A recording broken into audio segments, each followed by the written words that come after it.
Hello students, हमने जो chapter 12 का प्रोड्यूसिंग एंड स्टोरिंग फूड को जितना भी बुक में जो जितने भी टॉपिक्स थे सबको पढ़े, समझे, उसके वर्ड मीनिंग्स को किया और आप लोगों ने बढ़िया करके दिखाया।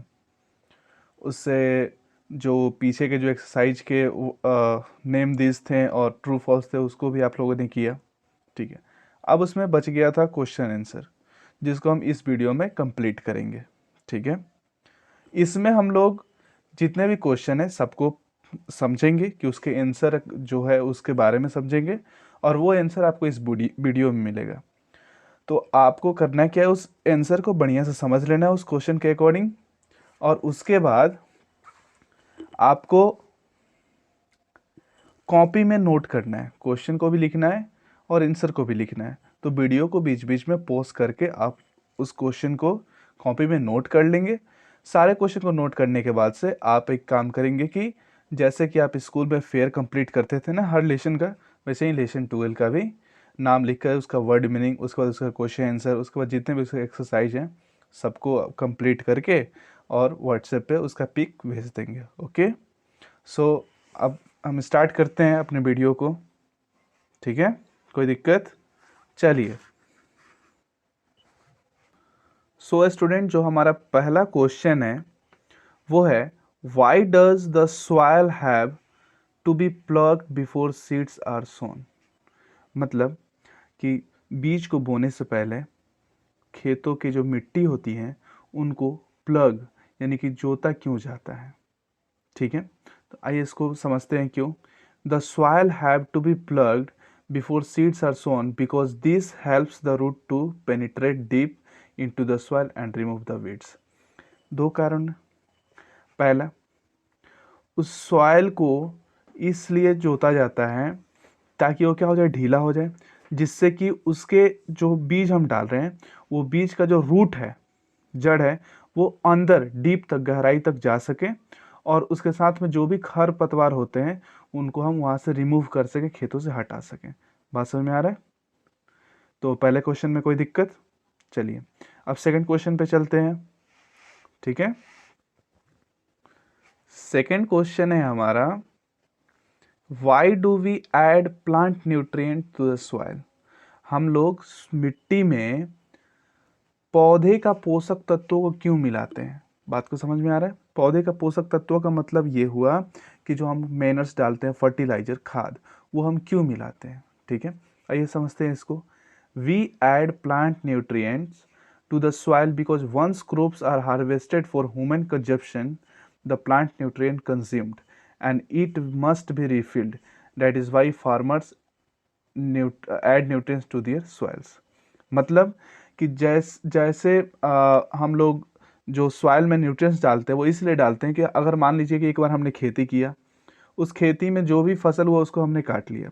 अब वो फसल जब बड़ा हुआ तो वो अपना न्यूट्रिएंट्स लिया होगा, और वो न्यूट्रिएंट्स कहाँ से लेगा? मिट्टी से। तो वो जो जितना न्यूट्रिएंट्स लिया उस मिट्टी का उतना न्यूट्रिएंट्स क्या हुआ? खत्म। अब उस मिट्टी में न्यूट्रिएंट्स क्या हुआ? थोड़ा कम हो गया।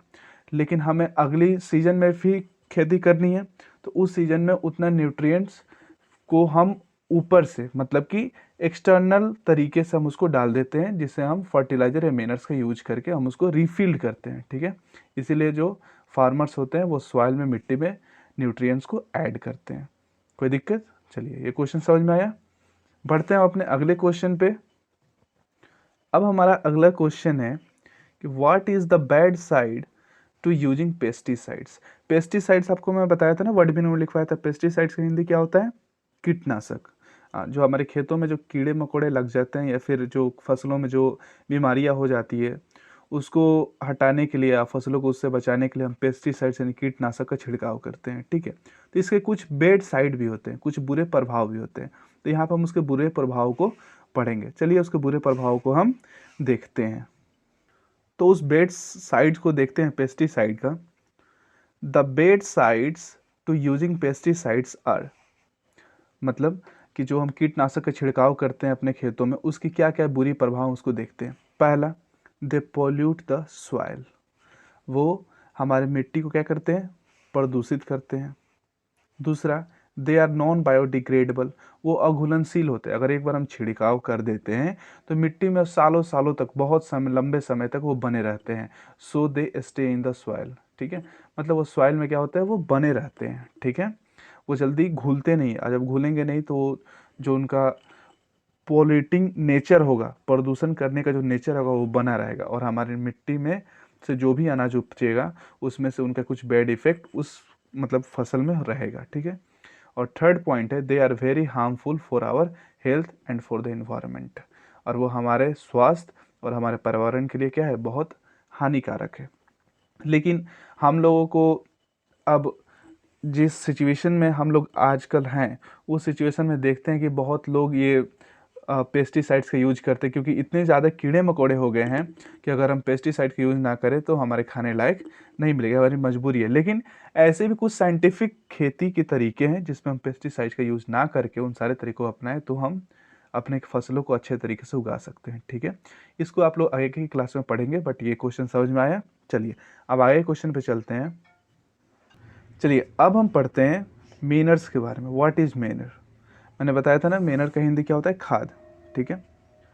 तो नेचुरल सॉइल न्यूट्रिएंट्स, ठीक है। एक दो दो सॉइल न्यूट्रिएंट्स होते हैं, एक मैन मेड सॉइल न्यूट्रिएंट्स जिसको हम लोग बोलते हैं फर्टिलाइजर, और एक होता है नेचुरल सॉइल न्यूट्रिएंट्स जिसको हम बोलते हैं मेनर, ठीक है।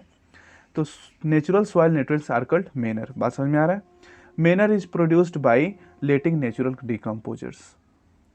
कोई भी जैसे वृक्ष का, पेड़ का कोई भी पत्ता गिर जाना, किसी गाय का गोबर या कोई और जानवर का वेस्ट मटेरियल्स को कहीं फील्ड में गिर जाने से, और उसमें जो डिकम्पोजर्स होते हैं वो उनमें लग जाते हैं और लग करके उनको सड़ा के गला देते हैं, मतलब गला कर सड़ा देते हैं, तो फिर वो किस में बदल जाता है, वो वही मेनर्स हो जाता है। तो मेनर्स समझ में आ रहा है क्या होता है?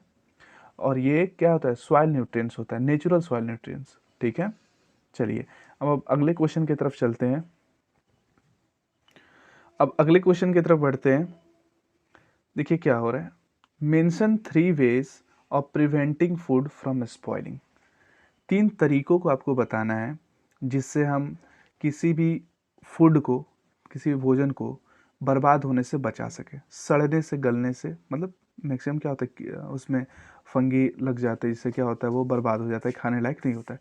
तो उनसे बचाने के लिए हमारा 3 उपाय क्या रहेगा, ठीक है। तो पहला है, देखेंगे, 3 way of preventing food from spoiling are storing food in a cold storage. हम क्या करेंगे, हम कोल्ड स्टोरेज में अपने फूड को स्टोर करके रखेंगे, तो वहाँ से क्या होंगे, वो जो फूड है वो स्पॉइल होने से बच जाएंगे, स्पॉइल नहीं होंगे। अब पहले समझते हैं कोल्ड स्टोरेज क्या होता है। कोल्ड स्टोरेज एक ऐसा रूम होते हैं या एक ऐसे हाउस होते हैं जहाँ पे कोल्ड और ड्राई इन्वायरमेंट होता है।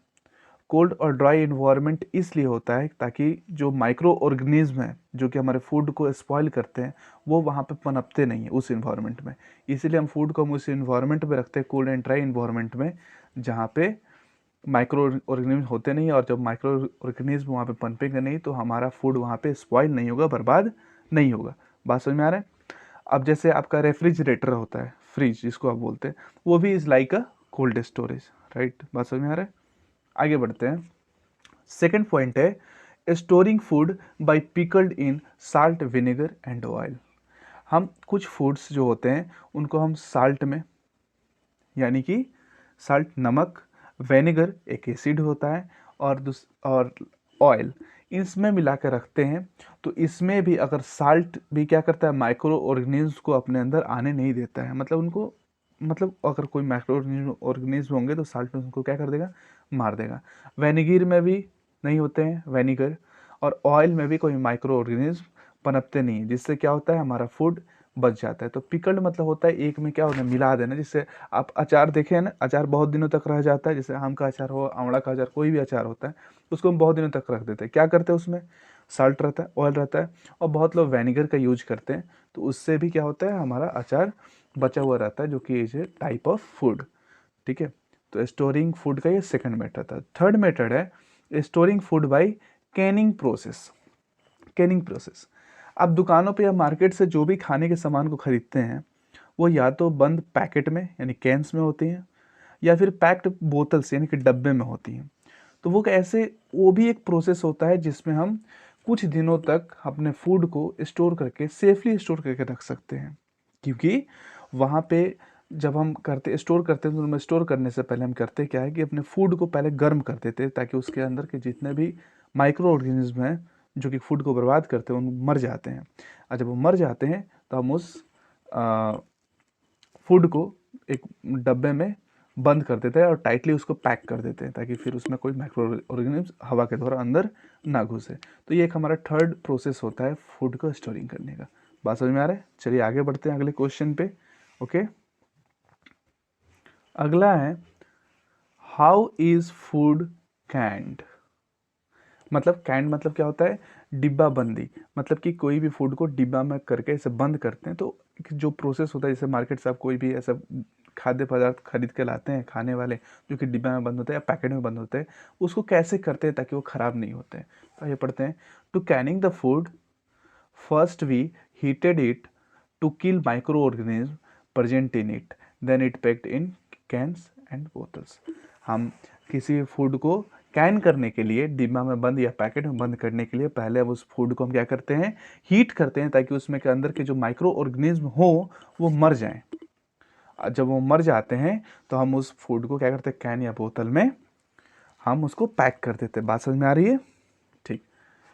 और इससे क्या होता है, और इसी तरीके से हम क्या करते हैं? किसी भी फूड को कैन करते हैं। ओके, चलिए आगे बढ़ते हैं। अगला और हमारा ये लास्ट क्वेश्चन है, mention 2 ways of irritating crops. हमें हमारे फसलों को इरिगेट करने के लिए, सिंचाई करने के लिए किन्हीं दो तरीकों को आप बताएं। तो देखिए, 2 way of irritating crops are. Crop की सिंचाई, फसल की सिंचाई करने के 2 तरीके जो ये हैं, आप देख सकते हैं। पहला है सरफेस इरिगेशन। ठीक है, अब पहले समझ लेते हैं कि सरफेस इरिगेशन क्या होता है। तो इन this system water moved across the surface. देखिए यहाँ पे थोड़ा स्पेस हो गया है, बट अब इस बात को समझिएगा। In this process water moved across the surface of an agricultural land in order to wet it. ठीक है, मतलब जैसे कि हम जनरली यहाँ पे लोग जो करते हैं किसी भी खेत को सिंचाई करने के लिए, कि पानी को ला करके खेत में छोड़ देते हैं, और वो पानी क्या होता है, उस पूरे खेत के जो लैंड है उसको वेट करता है, पूरा गीला कर देता है। ठीक है, तो उसी प्रोसेस को हम क्या कहते हैं? Surface irrigation. ठीक है, और जो हमारा जो सेकंड है उसको हम देखते हैं। सेकंड है हमारा ड्रिप इरिगेशन। ड्रिप इरिगेशन को समझते हैं क्या होता है? In this system water falls drop by drop just at position of roots. इस सिस्टम में क्या होता है कि जो वाटर होता है वो ड्रॉप बाय ड्रॉप रूट के पास, जहाँ पे रूट होगा, जिस पौधा का, जिस प्लांट का रूट जहाँ पे होगा, वहीं पे उस पानी का बूंद गिरेगा। मतलब यहाँ पे वाटर को वेस्ट होने का कोई चांस नहीं है। सरफेस इरिगेशन में क्या होता है? पूरे उस लैंड को, जिस लैंड पे एग्रीकल्चर हुआ है, कृषि कार्य हुआ है, वहाँ पे पूरे को पानी वहाँ पे छोड़ा जाता है, जिससे कि पानी अधिक मात्रा में वेस्ट हो जाती है। बट ड्रिप इरिगेशन में हम वहीं पे पानी छोड़ेंगे जहाँ जहाँ पे हमारे पौधे की जड़ें हैं। इससे क्या होगी? पानी की बर्बादी बहुत कम होगी। तो drip irrigation is a type of irrigation where we falls the water drop by drop just at the position of root. Water is delivered at or near the root zone of plants. Water जो होता है उसको या तो root zone का जो area है, मतलब रूट जोन का ही मतलब हुआ कि रूट के एरिया, रूट के आसपास का जो क्षेत्र है वहीं पे पानी गिरेगा। ठीक है, तो ड्रिप इरिगेशन समझ में आ गया? तो इसमें कोई दिक्कत? चलिए, अब तो ये थे आपके सातों क्वेश्चंस आपके लेसन 12 के, जिसको मैंने अभी आपको सारा डिस्कस किया। आपको इन सातों क्वेश्चन को कॉपी में नोट कर लेनी है। फिर आपको फेयर कॉपी में, जैसे कि यूजुअली आप लोग जितने भी लेसन को स्कूल में करते थे वैसे ही इसको करना है, कि पहले वर्ड मीनिंग, फिर क्वेश्चन आंसर, फिर जो नेम दीज वाला है, और उसके बाद ट्रू फॉल्स है उसको करके उसका पिक आप लोग व्हाट्सएप ग्रुप में भेजेंगे। ठीक है, बात समझ में आ रहा है? चलिए, thank you for watching and good bye.